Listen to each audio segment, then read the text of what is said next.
Meus irmãos, abram suas Bíblias no texto de Mateus, capítulo 28, e eu farei a leitura a partir do versículo 11 até o versículo 15. Mateus 28, do 11 ao 15.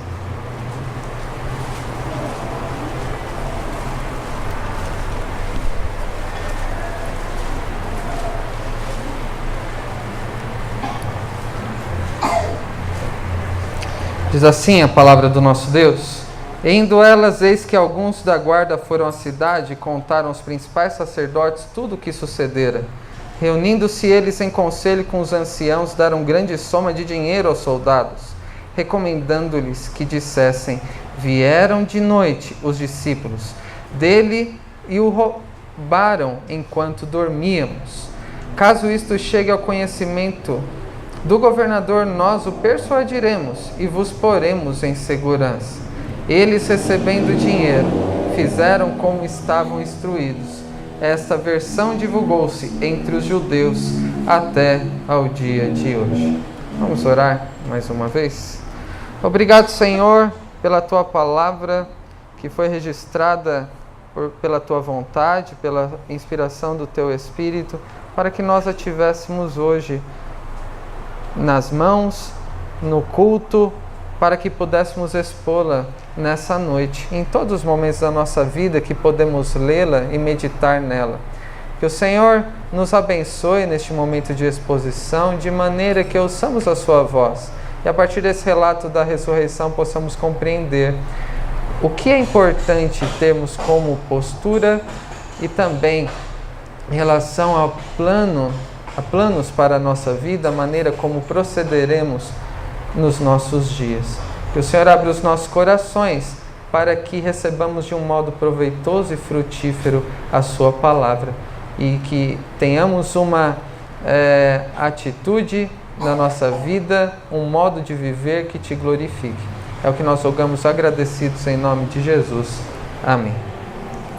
Meus irmãos, pela manhã nós vimos os 10 primeiros versículos de Mateus 28. Vimos como as mulheres chegaram ao túmulo como testemunhas da morte e do sepultamento do Senhor. Vimos como elas saíram daquela visita ao túmulo como testemunhas da ressurreição.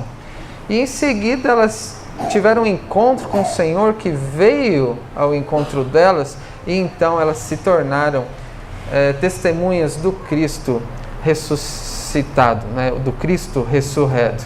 Elas foram uma das primeiras a adorarem ao Senhor glorificado, como vimos pela manhã, e também a anunciarem que Ele tinha vencido a morte. Que grande privilégio essas mulheres tiveram.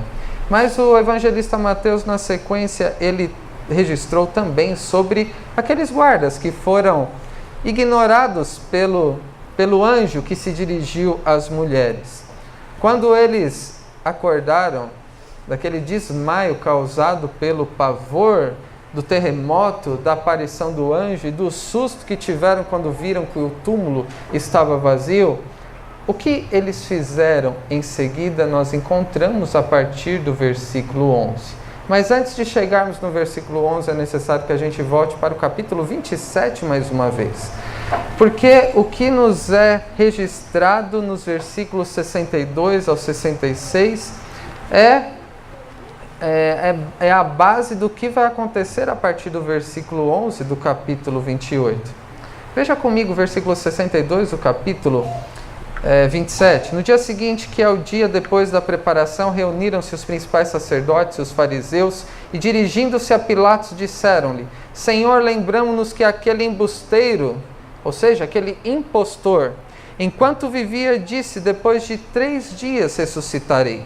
Ordena, pois, que o sepulcro seja guardado com segurança até o 3º dia, para não suceder que, vindo os discípulos, o roubem e depois digam ao povo: ressuscitou dos mortos, e será o último embuste pior que o primeiro. Disse-lhes Pilatos: aí tendes uma escolta, ide guardai o sepulcro, como bem vos parecer. Indo eles, montaram guarda ao sepulcro, selando a pedra e deixando ali a escolta. neste relato do capítulo 27, nós vemos como eles se preocuparam antes da própria ressurreição. Eles também tinham conhecimento das palavras de Jesus, que ressurgiria no terceiro dia. E eles fizeram então, e essa primeira parte que eu quero chamar a atenção nessa mensagem, que eles fizeram um plano para impedir que uma mentira fosse contada. Não foi isso que eles pretenderam fazer? O que a gente pode fazer para impedir que os discípulos de Jesus contem uma mentira que ele ressuscitou?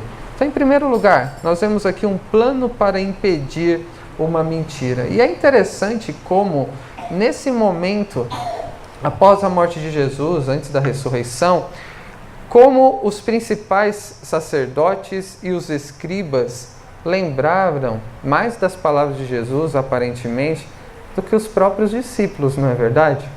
Eles ficaram preocupados, eles reagiram com aquela ideia transmitida pelo Senhor de que ele ressurgiria dos mortos.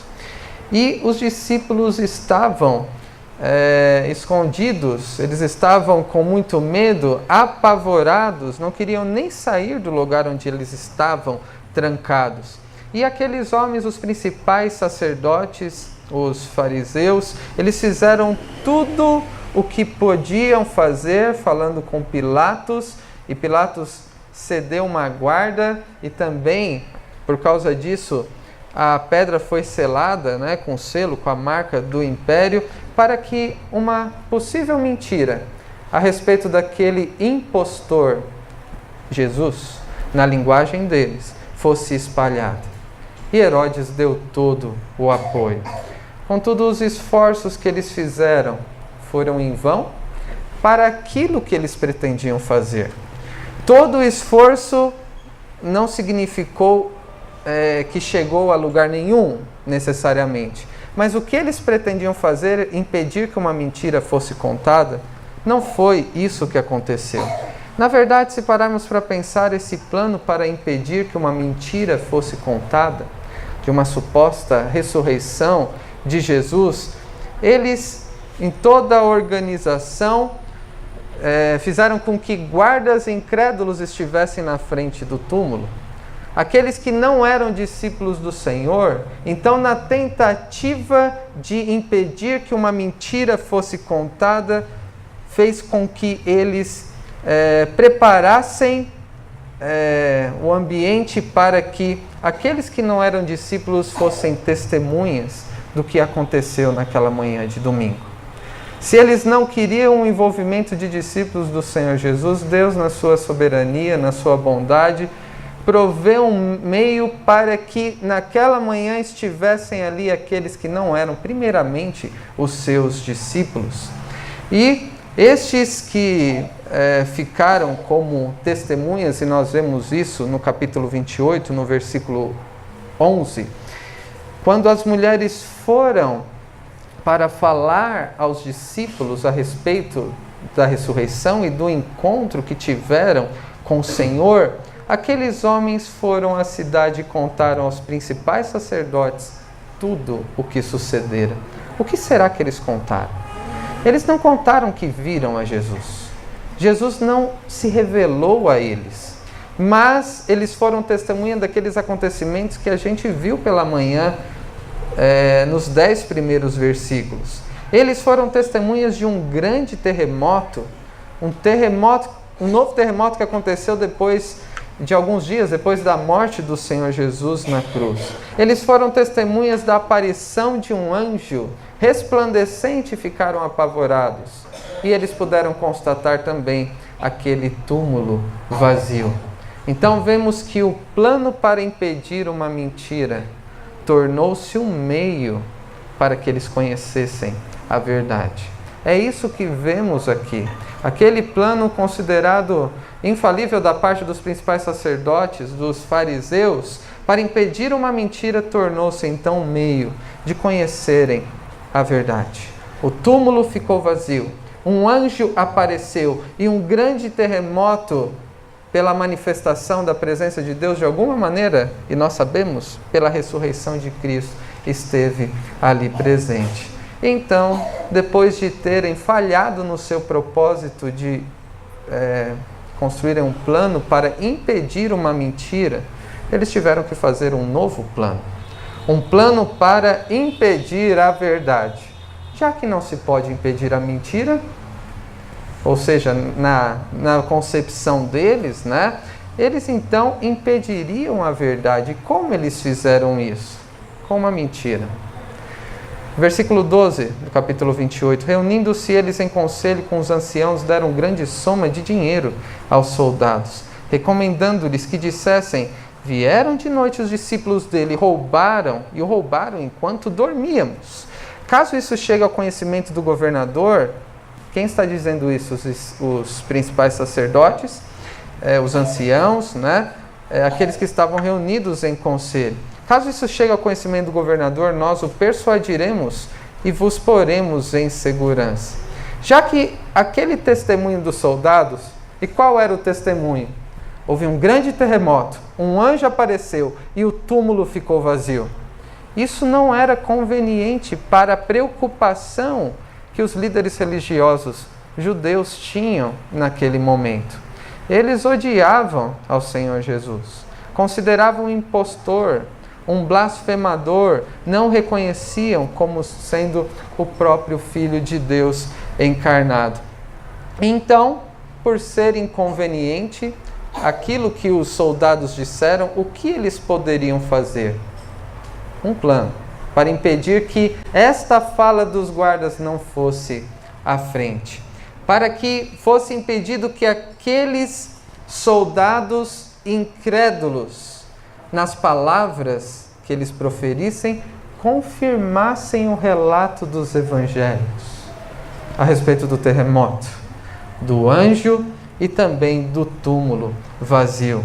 Por isso eles subornaram, e aqui a expressão que enfatiza uma grande soma de dinheiro, convencendo aqueles soldados a contar uma mentira extremamente perigosa. E por que extremamente perigosa? Porque naquilo que eles estavam dizendo, e o que eles estavam dizendo que era mentira? Eles estavam dormindo. Quando um soldado dorme, ele está sendo negligente com o seu trabalho. Imagine chegar no conhecimento de Pilatos, que aqueles homens que estavam guardando o túmulo dormiram em serviço. Isso seria passível até de pena de morte. Por isso eles estavam contando uma mentira muito perigosa. Eles poderiam ser mortos por causa disso. O medo que eles tiveram antes da ressurreição, de uma mentira ser contada, de um roubo, né? O que eles imaginaram antes, eles usaram para expressarem uma mentira. Isso demonstra um extremo desespero da parte deles para que essa notícia não fosse conhecida pelas pessoas, mas é um desespero insensato. Insensato porque qualquer um que ouvisse o que os guardas contassem, né, a mentira, que estavam dormindo e vieram e roubaram, poderiam questioná-los. Como que poderiam ser questionados a esse respeito? Alguém poderia perguntar: se vocês estavam dormindo, como vocês sabem que alguém roubou o corpo? E ainda mais que foram os discípulos do Senhor que roubaram o corpo. Primeiro, vocês nem deviam estar dormindo. E se estavam dormindo e não viram, como vocês podem estar afirmando uma coisa dessas? E se alguém viu, se um dos guardas acordou para ver o que estava acontecendo, por que não fez nada? Por que não acordou os outros? Por que não impediu os ladrões, os discípulos, que o corpo fosse roubado? Por que não prenderam estes homens? Roubo de túmulo era algo grave. Era um crime gravíssimo naquela época, que poderia também ser passível de pena de morte, a profanação de túmulos. Além disso, um outro questionamento que poderia ser apresentado é: os discípulos, eles fugiram quando o Senhor Jesus foi preso? Se esconderam por dias, ficaram trancados em um local e eles admitiram posteriormente que estavam com medo? Será que eles teriam coragem para sair e ir até o túmulo? Se eles não queriam sair nem do lugar onde eles estavam por medo, será que eles teriam coragem para encarar aquela segurança? Será que eles teriam coragem de tirar a pedra, rompendo os selos do império, do governador? E será que eles teriam coragem de roubar o corpo para contarem uma mentira? É extremamente improvável que isso teria acontecido. Por isso é um desespero insensato. Este plano que eles tiveram para impedir que a mentira fosse disseminada, na verdade, demonstrava insensatez. Questionamentos simples destruiriam essa história. Mas nós vemos no versículo 15 que eles fizeram como estavam instruídos. Eles, inclusive, tiveram coragem de correr o risco de morrerem pela fala do versículo 14. Caso chegue ao conhecimento do governador, nós o persuadiremos e vos poremos em segurança. Não deixaremos que ele lhes faça mal. Mas essa notícia foi disseminada da mentira, de que os discípulos roubaram o corpo do Senhor. Essa versão criada pelos líderes religiosos foi divulgada pelo menos até o período após os apóstolos. Há registros na história de que essa notícia chegou depois que os apóstolos tinham morrido, ainda continuavam contando essa história.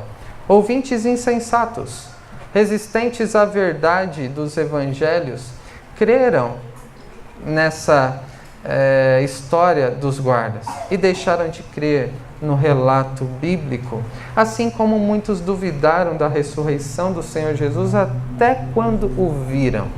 E nós temos um exemplo disso logo abaixo, nos versículos 16 a 18, quando seguiram os 11 discípulos para Galiléia, para o monte que Jesus lhe designara, e quando viram, o adoraram, assim como as mulheres, mas alguns duvidaram. Sempre há quem duvide da mensagem bíblica, da realidade da ressurreição. Pessoas insensatas, que precisam, pelas palavras de Cristo, pela palavra de Deus, serem conduzidas ao Senhor com pensamento cativo, serem movidas à fé pelo próprio Deus, porque senão permanecerão insensatas, cegas ao respeito da verdade da ressurreição. Então vemos aqui que o plano para impedir a verdade envolveu suborno, mentiras e colocar a vida de outros em risco. Os religiosos se dispuseram a isso, a colocar a vida de outros em risco, por conveniência própria, pelo poder que tinham, pela influência que queriam manter. Mas não são somente os planos de impedir uma mentira e de impedir a verdade que nós vemos aqui. Vemos também o plano de Deus para fazer a verdade do Evangelho, a verdade a respeito da ressurreição ser conhecida. E qual mensagem chegou até nós? A que os guardas contaram? Ou a mensagem que as mulheres transmitiram aos apóstolos, que transmitiram no decorrer da história e que chegou até nós? A mensagem do Evangelho a respeito da vida, da morte e da ressurreição de Cristo, que envolveu ali como o plano divino para fundamentar essa verdade para que chegasse até a nós a própria presença do Cristo ressurreto no meio deles, sendo reconhecido, sendo crido, sendo adorado. Nós, além disso, vemos o plano divino, além da própria presença de Cristo glorificado diante deles por muito tempo, e como vimos no texto de 1 Coríntios, muitas testemunhas oculares contemplaram ao Senhor Jesus. E o testemunho dos seus discípulos, a partir das mulheres, passando pelos apóstolos, outros discípulos que chegaram ao ponto de entregar a própria vida, não porque estavam dispostos a morrer pela mentira, que eles foram pagos para contarem, Esses discípulos que por amor a Cristo e por reconhecerem ao Senhor Jesus como Senhor e Salvador e por crerem nele, chegaram ao ponto de se disporem a morrer pela verdade. Quase todos os apóstolos, exceto João, foram mortos por causa de perseguição. Estes não estavam dispostos a morrer por uma mentira. Todos estavam convictos de entregar as suas vidas defendendo a verdade da ressurreição, a verdade a respeito da obra de Cristo. Para concluir, meus irmãos, algumas aplicações para nós. Antes da ressurreição, nós vemos um plano para impedir uma possível mentira. Depois da ressurreição, nós vemos um plano dos mesmos para impedir a verdade. Ainda em nossos dias, a verdade muitas vezes é tratada como mentira.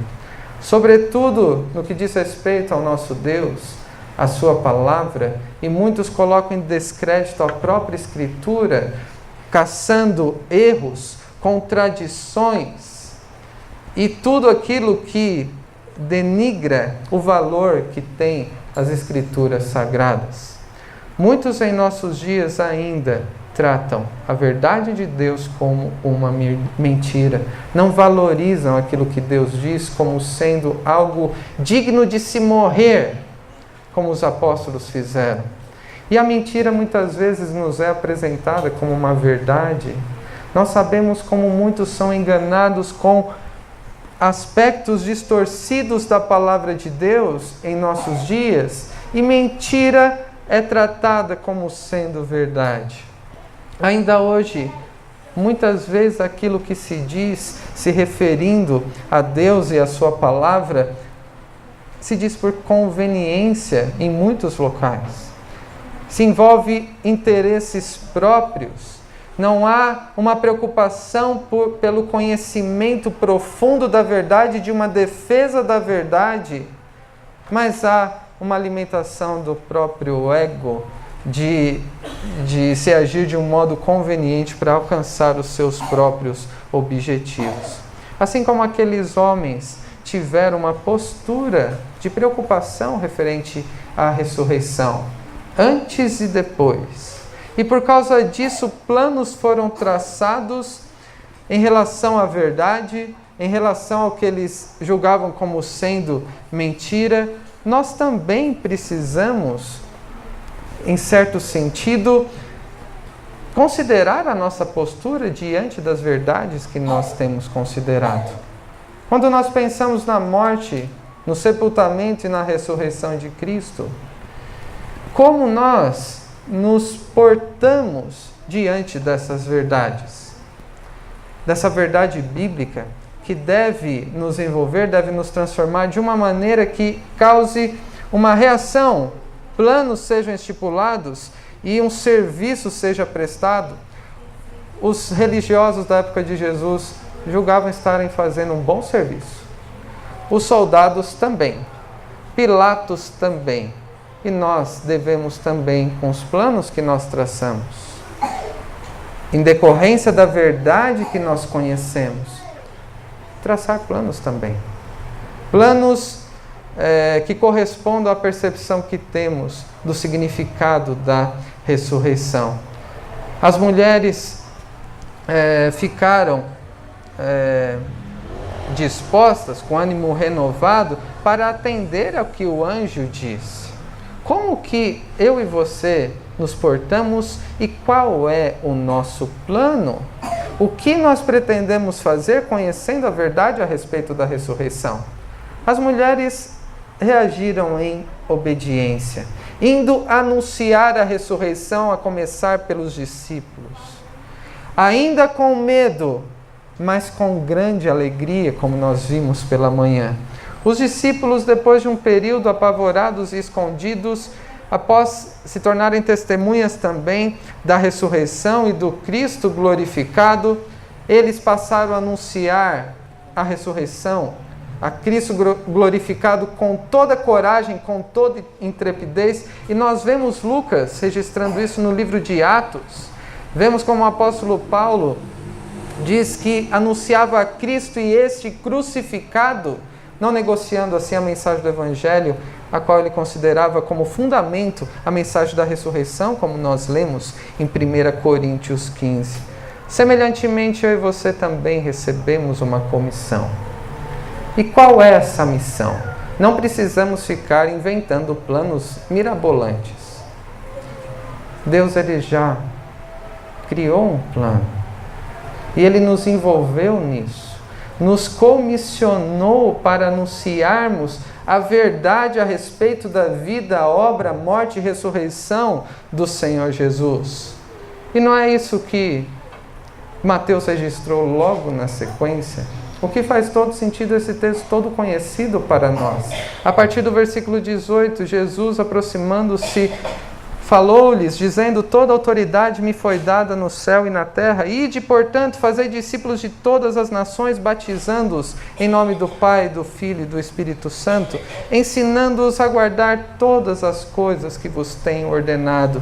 E eis que estou convosco todos os dias, até a consumação dos séculos. Eu e você, conhecendo a vida e obra do Senhor Jesus, unidos a Ele, nos relacionando com Ele, fundamentados nele, conhecendo a mensagem do Cristo crucificado e também do Cristo que ressuscitou para a nossa justificação e que, glorificado, subiu ao céu e intercede por nós, nós devemos também anunciar esta verdade, todos os aspectos dessa verdade, fazendo discípulos, ensinando as palavras de Cristo. E a questão é, como eu e você devemos fazer isso no nosso dia a dia? Falando sobre aquilo que temos ouvido, da palavra de Deus, sobre quem é o Senhor Jesus, sobre o que Ele fez, sobre o que Ele espera de nós e como devemos viver até o dia que Ele voltar. Não devemos deixar de falar sobre aquilo que temos visto. E temos compartilhado com alguns irmãos o modo como Deus tem agido no nosso meio, como Deus tem sido bondoso para conosco, como que Ele tem trabalhado nas nossas vidas, como temos conhecido e temos aprendido a ser a igreja segundo a vontade dEle. Ainda distantes, mas rumo ao alvo, buscando cada um no uso dos seus dons, concedidos pelo Senhor, dos seus talentos, edificando-nos mutuamente para que conheçamos melhor o Senhor Jesus e tudo que Ele fez por nós. Devemos também, assim como as mulheres que não ficaram quietas, assim como os discípulos que também não se calaram e preferiram falar a verdade ainda que fosse necessário morrer por ela, eu e você devemos falar, anunciar sobre aquilo que temos vivido no nosso dia a dia com o Senhor. Assim como nós lemos em 1 João capítulo 1, que era desde o princípio, que temos ouvido, que temos visto, o que com os nossos próprios olhos, o que contemplamos e as nossas mãos apalparam com respeito ao verbo da vida. E a vida se manifestou e nós a temos visto, e dela damos testemunho e vô-la anunciamos a vida eterna, a qual estava com o Pai e nos foi manifestada. O que temos visto e ouvido, anunciamos também a vós outros, para que igualmente mantenhais comunhão conosco. Meus irmãos, que aquilo que temos ouvido a respeito da obra do Senhor Jesus, em especial da sua morte na cruz e da sua ressurreição, o que temos ouvido, que nós também compartilhemos. O que temos ouvido, que seja visto, como isso tem a ver para que eu viva uma viva esperança no meu dia a dia. E que todos nós nutramos uma santa ansiedade no dia que encontraremos com o Senhor Jesus. E possamos ter essa alegria perfeita. Nessa vida temos uma alegria crescente enquanto conhecemos ao Senhor Jesus. Mas naquele dia veremos o Senhor Jesus como Ele é. E então teremos plena comunhão com Ele por toda a eternidade. Que Deus os abençoe. Amém.